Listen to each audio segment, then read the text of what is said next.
Starting, and now we are live. So today we are here with Mindy Gibbins-Klein, who is an international speaker, coach, trainer, and multi-award-winning entrepreneur, managing of director of two profitable companies. She was born in New York, and now she is living in UK. She helps people creating a better, thoughtful leadership with their clients, and she created till now 8 books and written 2 bestsellers: the 24 Karat Bold, the Standard of Real, and the Thoughtful Leader. Hello, Mindy. How are you today? I'm great. How are you, Andre? Very good. Thank you. So, how did you pursue to this career? How did you got to do what you are doing right now? What was your path in life? Well, I'm afraid it's just a single thing, even though it doesn't sound like it, is marketing. So I was always in corporate marketing, working for telecoms companies and smaller companies. And then when I started up on my own, I started a marketing consultancy. Yeah, I started marketing my book. I had one book at the time, and then I started marketing other people's books. And I just have a real passion for helping people to sell themselves and sell their stuff. And, in this noisy, crowded marketplace, that's the thing that we always need to keep doing, right? That's what we're doing now. We're, selling ourselves. Exactly. I believe that everything in life is based on selling, because if you want to take the best lesson in sales, you just need to find a small child and do not give him chocolate or his favorite dessert. True, yeah. So, as you were building yourself and growing, did you had any role models that you followed or who inspired you? I had a lot of good role models at the companies that I worked at. People who were managing large departments, large budgets, people who taught me to think strategically. And then I had some role models on the creative side as well, including my dad, who he always had some creative project going on alongside his work. And when he retired, he did screenplays and productions and things like that. And he encouraged me to write. And he also, was always into music and singing and things like that. So, I think these days, the people who do best have a balance of both. So that's kind of the head and the heart. And the people who are too much on one side, something starts falling apart with the other. And so it's just keeping that balance going. I'm not saying I'm perfect by any means, but I try to remember the different influences that I had in my life, and just make sure that I'm kind of well-rounded. Yes, I believe that the perfection is something you have to achieve in order to, for example, nobody is perfect, but you can be perfect for yourself, perfect for your loved one, perfect for the job you are doing. Perfection is, I believe that is a myth, but everyone is perfect in their own way. I think instead of us thinking about being perfect, to just appreciate that each moment can be perfect, and relationships and experiences, and take the pressure off of ourselves and measuring ourselves and comparing ourselves. So the moment you stop focusing on that, you can relax. Yes, and you can have more peace and focus more on helping others than just helping yourself. Yeah. And in the end, if you are happy and grateful and appreciating the moment, and focusing on beautiful things, then beautiful things happen to you. You can't help but start attracting them. Exactly. So, how does your books and your messages add to all the leadership material that is out there on the market? What is the difference between a normal leader that maybe focuses on questions and helping people or praising people, and the thoughtful leadership?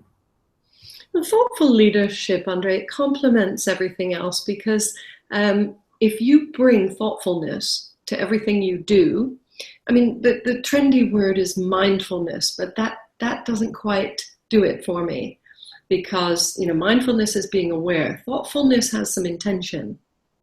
And when I say bring thoughtfulness to something you're doing, that is, you know, if you are determined to launch a business or begin writing, which, you know, some of our companies are involved in helping people writing, or just, you know, building your team or your personal relationships, if you bring thoughtfulness to it, it means that you're thinking a little bit more and a little bit deeper before you do anything or say anything or write anything. And that creates a better result rather than just blah, you know, focusing on volume or quantity, or, you know, I have to get a blog out today. You know, that's not a great place to be coming from. Exactly. When you want to bring your best self to the market, because then that blog or that video or that book will be there, and it may or may not be your best work. So that's what my work is all about. It's about ensuring that leaders, executives, business leaders, founders, and, you know, entrepreneurs bring their best selves out, primarily in writing, but also speaking. More and more, the two are blending, and that all of their thoughts, the only way they can get them out are by writing and speaking. And so it's about the whole thought process of putting that together strategically so that they feel fulfilled, and that everything that they produce and everyone they touch is, you know, magical. So basically, there are some key differences between a thoughtful leadership and a thought leadership. Well, that's the reason that I called the book The Thoughtful Leader, and our new executive training sessions and everything is based around thoughtful leadership, because I agree, thought leadership is brilliant because it's innovation, it's creativity, it's you know, exciting new disruptive ideas going out into the market. But people started abusing the term or just throwing it around, and I had far too many marketing agencies and PR people saying, oh yes, we do thought leadership for our clients. And I thought, there are so many things wrong with that statement, I can't even begin to name them. But first of all, you can't do thought leadership. Secondly, thought leadership isn't what they think, which is just churning out articles that don't necessarily have any unique and special ideas in them or anything original or disruptive. And the third sin that they commit is you can't delegate it. So you can't do thought leadership for your clients. You just, so I began, I'm one of these people where, you know, I'll put up with something for so long, and then I decide, no, I have to say something or do something. And then, you know, things start churning again, and I create another book or another program, or just, you know, shift my thinking in an effort to help others and to teach others. So the one thing that I wanted to teach people is that thought leadership without any thought, or without the right amount or the right kind of thought, is not thought leadership at all, and it's not any kind of leadership. That the key part of that whole phrase is the thought. And it sounds crazy and it sounds so obvious, but I just found that that is what was missing. And as the term began to be used more and more and abused, it lost all of its meaning, which was kind of sad, because my previous book is about thought leadership. So it's still important, but I think people need to do both. Exactly.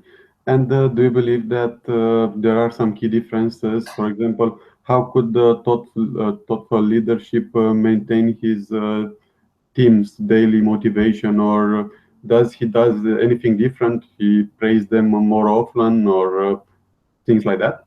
Well, it really is about leading by example. So if you're going to be a thoughtful leader, to be doing the things that you want your team to do. So first of all, not expecting them to just know how to be thoughtful or to be thought leaders. If you want to develop an engaged team and people who are loyal and people who are really putting good thought into their own stuff, you have to start. And secondly, it's all about the intention. So I used that word before when comparing thoughtful leadership to mindfulness. I think intention is severely underrated.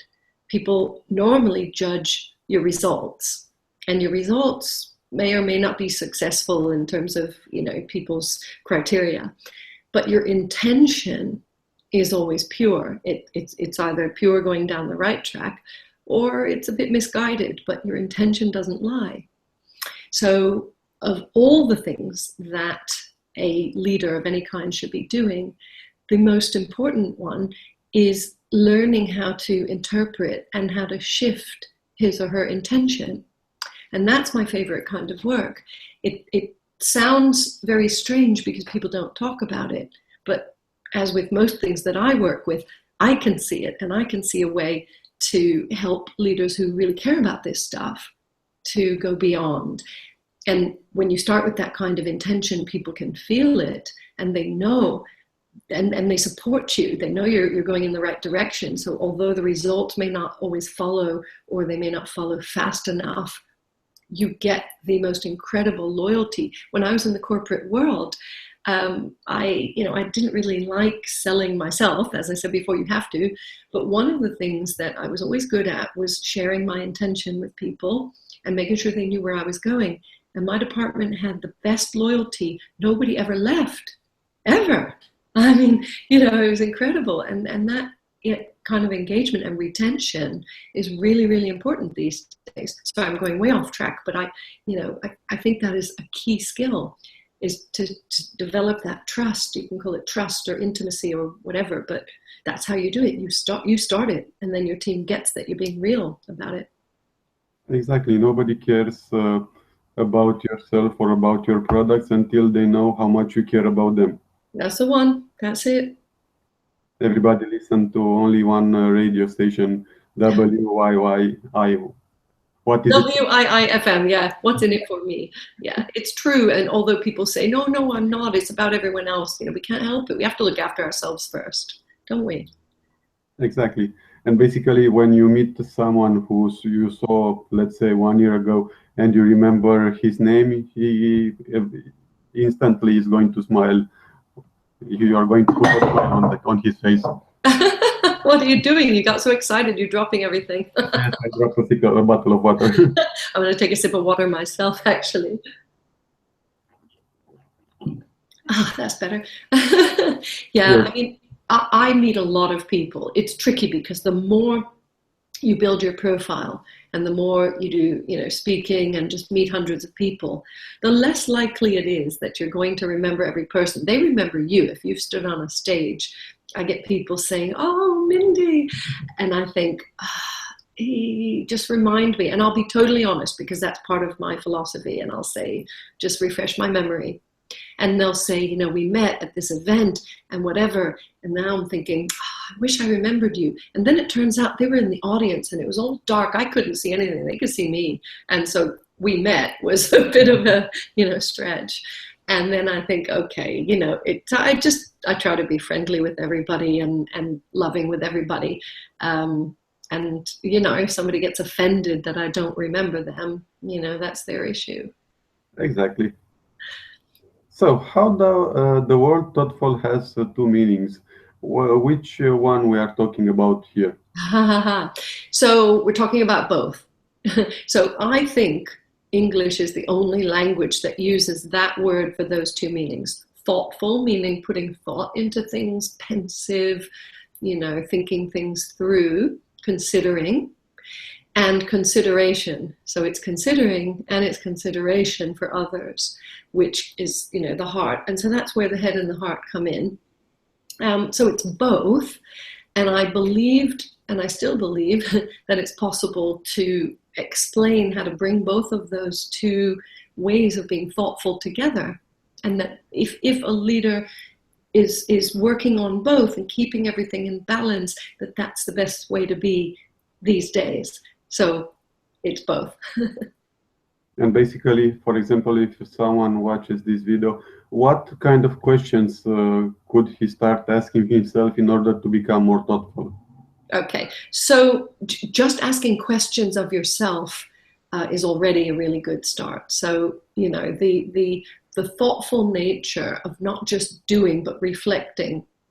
At the end of the day, for example, how did I handle that situation? Could I have done something better? how did that person react? Why did they react that way? What else? Now, what else is a really, really good question. It's one of our favorites here in the coaching that we do, because you go, what else? And you go, oh, okay, option B. And then somebody says, what else? And you go, oh, option C. But to pull out those other options, what if is another variant. What if this, what if that? What if that person, got some bad news today and that's why they were mean? What if your boss didn't mean to shout like that, but he's being bothered by his boss? What if, and there's a lot of what ifs that, you can go crazy with these things. So those are helpful questions, but simply asking the questions is good. Also, early in the morning, when you first wake up, to ask resourceful questions, such as how questions. How can I make the most of this day? How can I be even better than yesterday? How can I explain this concept? And so this is where we get into the writing and the speaking. How could I show this in a different light, et cetera, et cetera. So, questions to bring out the more creative responses and not just the obvious ones. Open-ended question in order to activate the creative mind. Yes, and taking the time to answer them. It's really funny how many times people get into this rote, a habit of just asking questions, and they think, right, I've done it, I'm asking all these questions, but to actually sit with the answers, you don't have to write them down, but it helps if you can. Journal things or talk to a friend or just sit and meditate, but to, ask the question, but then answer it. Do you think that is a great way for leaders to start his day with maybe keeping a grateful notes or grateful diary or something like that? Yeah, or you don't, as I say, you don't even have to have it written down. You can just have it in your mind, or if you live on your own, talk it through, or maybe if your spouse is into this, talk it through with your spouse. But to spend time on this every day, I mean, my background is, as I say, business, but also life coaching. And one of the first life coaching clients that I had, probably 20 years ago, he was in just a negative space. And I said to him to come up with 50 things that he was grateful for. I'll never forget this because I don't know why, but I said 50. And he went, 50? And then when he came back, he said not only did he come up with 50, but he was really reflecting on these and that it shifted his whole experience of life. And it's true that when you're in a state of gratitude, when you're appreciating things, there's no room for fear and hate and negative emotions, because you're totally focused on the positive. So a lot of people do write about this stuff. The fun stuff that we do is to take it one step further. I mean, all of my companies are all about how. We roll our sleeves up and we do stuff. We don't just talk, even though it seems like I do a lot of talking and writing. My favorite work is the coaching and the workshops. So when we get our hands into this stuff, imagine playing with those answers and imagine, turning them into real things. How could you be more thoughtful? Like to express your creativity with a spouse or a friend, that's easy. But what about expressing it with your boss or a colleague that you don't like? But you will get a great return on that investment of effort. I'm getting a bit ahead of myself. These are some advanced things that we do here at The Thoughtful Leader. But what I'm trying to get across is that, you can take emotions, if you just stop and reflect and pin it down, you then have something to work with and build on. I hope that makes sense. Yes, it totally does. So can this be learned or be delegated? For example, if someone becomes a thoughtful leadership, but just by leading by example, can he teach his team in order to become just like him? I've learned a lot of things just by watching others, watching people I admire. I'm sure you have too. Yes.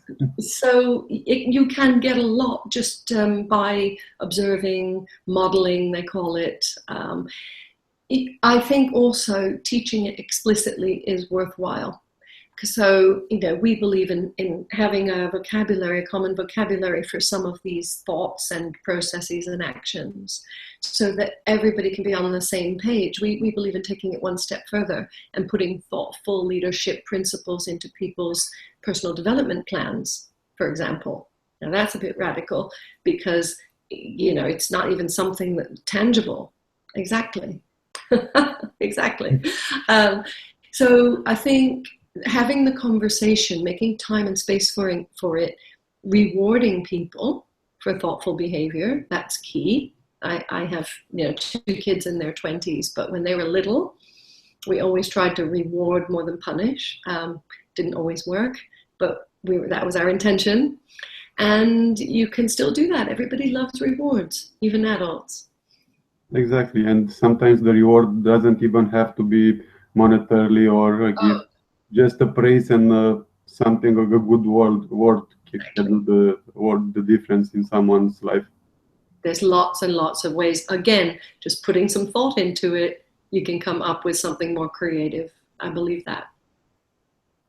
Exactly. At some point, I met with a guy that is called Christian Michelson, who has a business coaching, and he was changing the question people ask. For example, if someone was focused on the sales that didn't went well, he could change the question from why didn't I sell more, or to how could I serve more? What can I do different in order to uh, serve this client better in the future and buy more from me?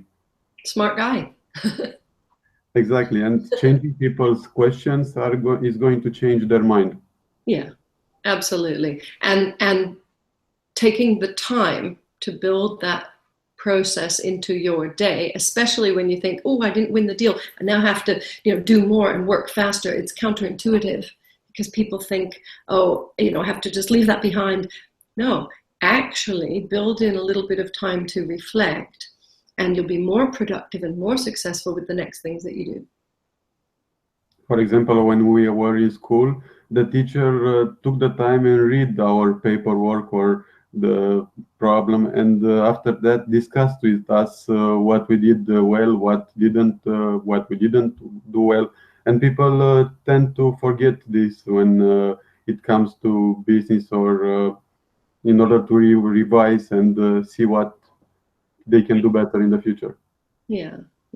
And if it has to do with people, as most issues and situations do, it's ever so important to put extra thought into your relationships and your actions. Why people need to think more about thoughtful leadership in right now in this context when everyone joins new platforms, new social platforms every day. Every day something new appears, and you need to focus on it. And why the people need to focus more on basic thoughtful leadership in this context where everyone is busy? Well, that's exactly why, Andre, because people are feeling the pressure of being on all these different platforms and producing stuff. And, the number of clients that we have who come and they say, I know I have to be writing, I have to be producing a blog, I have to. Said, whoa, stop. You don't have to do anything. So taking the pressure off yourself is useful, because when you're in that pressurized environment, you're not necessarily your best and you're not producing your best stuff. So again, it's counterproductive, counterintuitive. What if you did less, but actually had more of an impact with everything that you did produce? And when I say produce, I mean your live conversations, I mean things like this, I mean videos, I mean standing up in a meeting and talking, speaking from a stage. What I mean is expressing your ideas, both in written form and spoken. You don't have to do more. I'm speaking to the viewers now. You don't have to do more. You don't have to do anything. There's a lot of pressure on us nowadays. For me, when it gets too much, I have a headache that starts in the back of my head and it comes round to the front. By the time it gets to the front, I know it's really bad, because that's like a bad headache. it's a warning. It's a wake-up call. It's, whoa, take a step back. What isn't working? Why are you getting uptight? Is it other people's expectations? So that's all one side. There's another really important reason why I think that this way of being is the way of the future.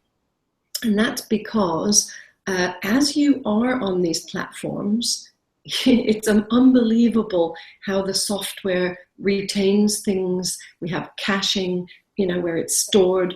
You have people retweeting and sharing and, proliferation of content. So your idea that may not have been fully formed can go out there. I call it an avatar. That idea, that article, even that tweet that you just went, it's out there representing you. It's out there being you.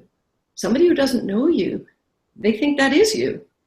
In a way it is. It's your avatar. It's what is out there, representing you. I can't put it any other way. So for that reason, you need to really think about how you're being seen. Are your messages coherent? Are they in sync? Are they what people expect to see? Are they on brand? Do you even know what your brand is? We really focus on all of those things. It's worth taking the extra time. It's really worth it to put thought into these things, because if you don't, then you're going to put things out there that have not been thought through, and then I can't tell you what will happen, but perhaps maybe just reflect on that. Can someone learn to be more thoughtful on their own, or from your experience, you found that it's much easier to get help from a coach, from someone else, or just from watching videos like this on YouTube? Well, watching videos and reading blogs, just reading books is all helpful. Watching others, observing others, and doing it yourself is also helpful. So whether someone needs coaching or whatever, that's a personal choice. I've been coaching for 27 years now. I know I don't look old enough. But because you have 20 years old children, you are oh yeah. I've been a coach for a long time. The reason why I mention that is my view of coaching has changed in that time. Ironically, although I think that myself and the team are better than ever at putting our messages across and selling, we do less selling than ever, because our view is that people self-select for coaching, training, and mentoring programs. So we leave it up to people, and the right customers and clients come our way. I think that we're doing something pretty special here at Real Thought Leaders, and the thoughtful leader methodology is cutting edge, because a lot of people are just churning out stuff, content marketing, content noise, and we're kind of going the other way. So we think we can help give people an edge. Do I think people need coaching? If they feel in their heart that they want to embrace thoughtful leadership, both in terms of the thought they put into planning their content and their message and their legacy, as well as being thoughtful as in considerate, we're here. I understand. For example, if you just want to help people and give out content, people are going to want more from you. And when the content you are giving out is worth selling, that is the best free content you can get out there. Yes. And I think that the key is whether that content is truly creating a shift within the mind of the reader or the viewer, or a shift in society, if you want to think that big. That's the kind of stuff that we work on. Content, free content, that's kind of a given. That's what we call table stakes. You have to be writing and speaking these days. Otherwise, your ideas don't get known, your brand doesn't get known. So we all understand that's the kind of playing field. But to win in this game, if you want to call it that, you really do need to be doing something special and providing something that makes heads turn, that creates some disruption, some feeling, some shift, as I called it before. That's my belief. Not everybody believes that. Some people think it's perfectly fine to just slap stuff together and get as much stuff out there as possible, and they think it's all about volume, and they think it's all about content. And I think it's all about thoughtful content. Yes, a couple of weeks ago, I had the blab session with Michael Trigg, who is a presenter in UK and teaches people how to present better their messages. And in that show, we also had some live streamers, and he used to take questions from the audience and give a presentation on their subject done on the spot. Well, that's pretty talented. Most people can't even get their own thoughts together, much less present someone else's content. Yeah, I think that's the key, actually. I know we don't have that much time left, but if people haven't got it, it is about getting your own thoughts together. That's what I'm talking about, getting your own thoughts and feelings together and preparing it in a way that you'd be happy to send it out there, and you'd be happy for that to be, you know, what represents you. Exactly. So what is the best advices you could give to someone who wants to become more thoughtful and wants to make a difference in his business, his organization, his industry or community? I should plug my book. I can't believe I can't hold one up here, but it's a very easy title to remember, The Thoughtful Leader. Mm-hmm. It's available in Kindle, it's available in print. I haven't done the audio yet. You know, I may do it. But the key is to understand what's available and to do what we call in the book, push your thinking. Learn to push your thinking. Learn to create the right time and space to do that thinking. You know, decide, am I willing to spend extra time and effort and maybe money doing these things? And if you decide, no, now's not the right time, or I'm happy just to, status quo, that's fine too. But to understand the landscape and to create an opportunity for yourself. So to decide, and then if people want to work with us, my branding is all over the place. So, I think I'm pretty easy to find, and I'm always happy to have a chat with any aspiring, thoughtful leader. This is like we are having a chat right now. Yeah.